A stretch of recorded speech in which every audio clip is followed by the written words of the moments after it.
Your efforts to acquire the submine data have been proving effective. My reconstruction continues apace. This is not the first time the Hive have sought to steal my weaponry. I froze an entire brood on Mars to stop their last attempt. Despite their persistence, they have never once succeeded. In no small part thanks to the Vanguard. This time will prove no different. My diagnostics indicate that we nearly have enough data to complete the repair cycle. Once the warsats are under our control, I will lay waste to the Wrathborn. If they so desire to witness the power of a war mine, then I will gladly oblige.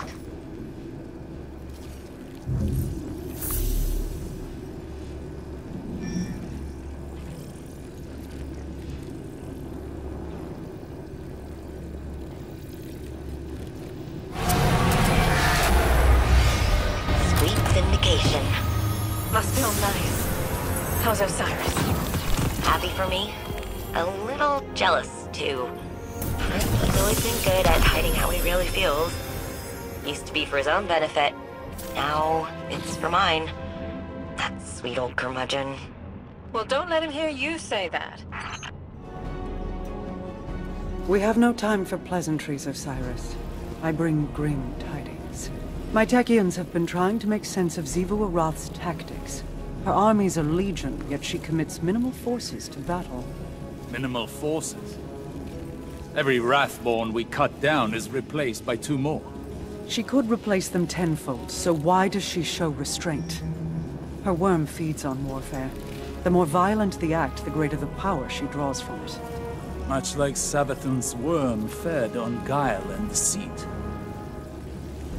Do you mean to say that... This is not a war.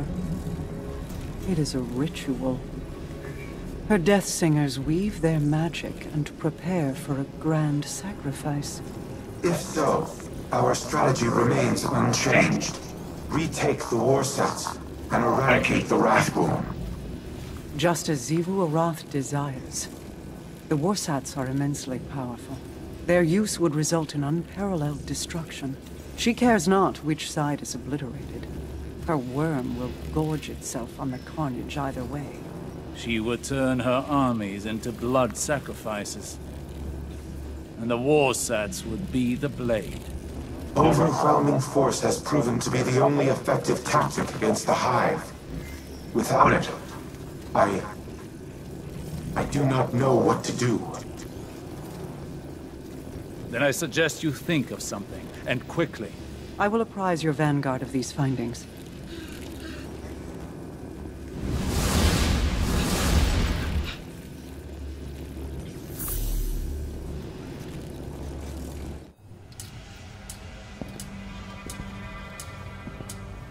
The warsats are a means to an end.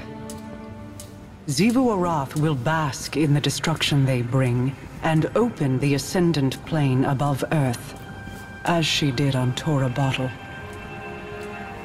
It does not matter who pulls the trigger. We must cease our efforts to restore the war mind. No.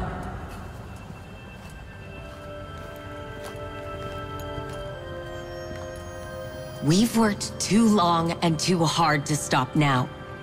Rasputin is our best shot at winning this war. That is precisely my concern. He is a weapon made to be wielded. He is more than a weapon. He's our ally. And he will act in humanity's best interest. Are you certain? He has kept secrets in the past, acted without counsel or consensus. So have you. Rasputin's made mistakes. But he's learned from them. The same as the rest of us.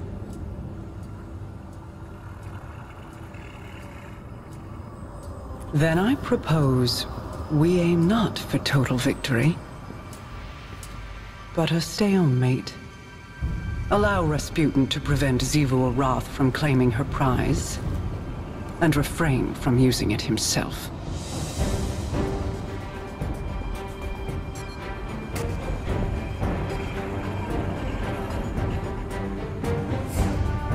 It's settled then.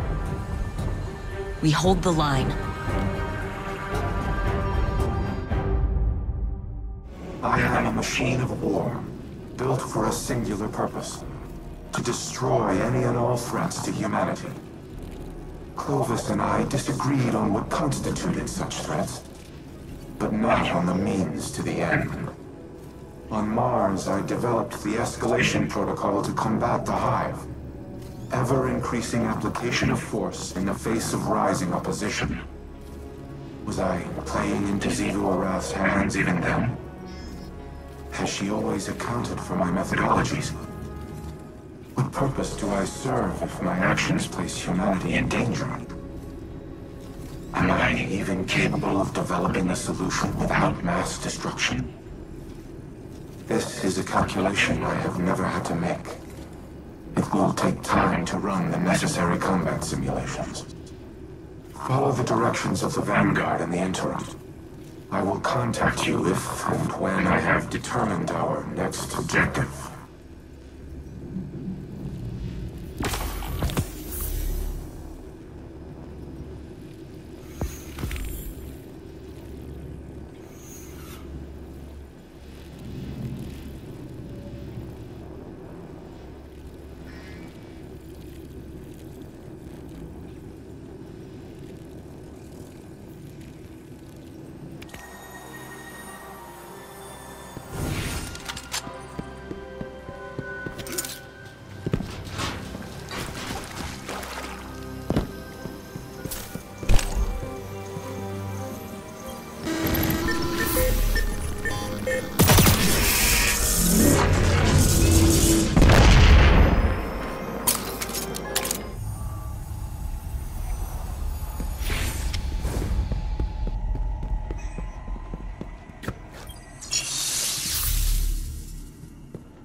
Ikora was so bright, so full of promise.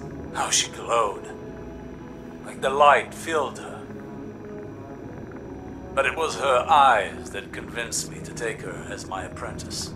What did you see in them? Hunger. She was desperate to prove herself back then. I knew the feeling well. And you know it again now. When Ikora looks in my eyes, what do you think she sees? Everything that she always has. She pities me, Mara. As you and I have pitied others. Those who hang on our every word. Your cultists, my people. Do not mistake Ikora's pity for disdain. If she pities you, it is out of love. I have no love for the cult of Osiris. No? Ask me what I see when I look into your eyes, Osiris. I will not, but you'll tell me just the same.